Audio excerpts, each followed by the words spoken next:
Hello' everyone, মোৰ এই প্ৰথমটো লং ভিডিঅ'লৈ আপোনালোকক স্বাগতম জনাইছোঁ।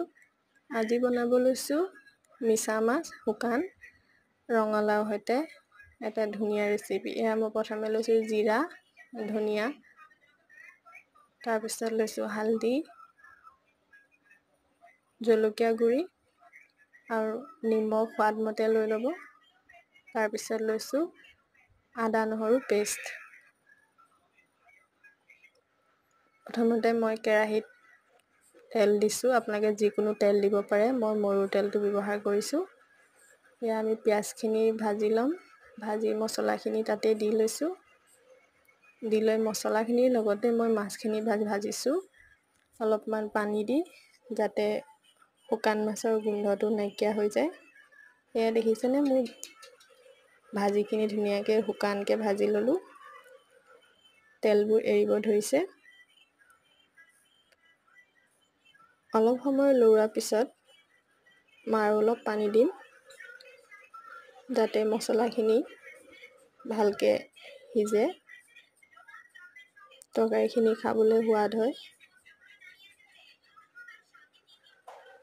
তাৰপিছত এয়া মোৰ মছলাখিনি ভজা হৈয়ে গ'ল। তাৰ ওপৰত দি দিছোঁ মই ৰঙালাও, যিখিনি কাটি থৈছিলোঁ। তাত দিছোঁ 2টা আলু। এইখিনি মই ভালকৈ লৰাই ল'ম। লৰাই লোৱাৰ পিছত অলপ সময়ৰ কাৰণে ঢাকন দি সিজিব দিম। এয়া চাওক, প্ৰায় পানীটো কমিছে।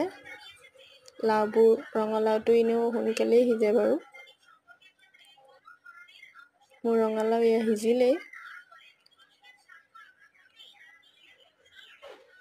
আৰু অকণমান সিজিবলৈ বাকী আছে, সেইকাৰণে মই ঢাকনাটো মাৰি দিছিলোঁ।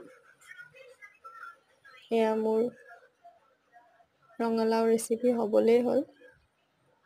আপোনালোকে কেনেকৈ খাই জনাবচোন কমেণ্ট বক্সত। মোৰ কিন্তু মিছা মাছ এনেকৈ ৰঙালাও দি খাই খুব সোৱাদ লাগে খাই।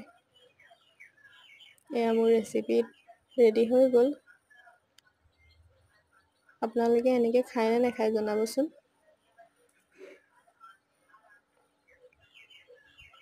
ভাল লাগিলে লাইক, কমেণ্ট, শ্বেয়াৰ কৰি দিব। চেনেলটো ছাবস্ক্ৰাইব কৰি দিব।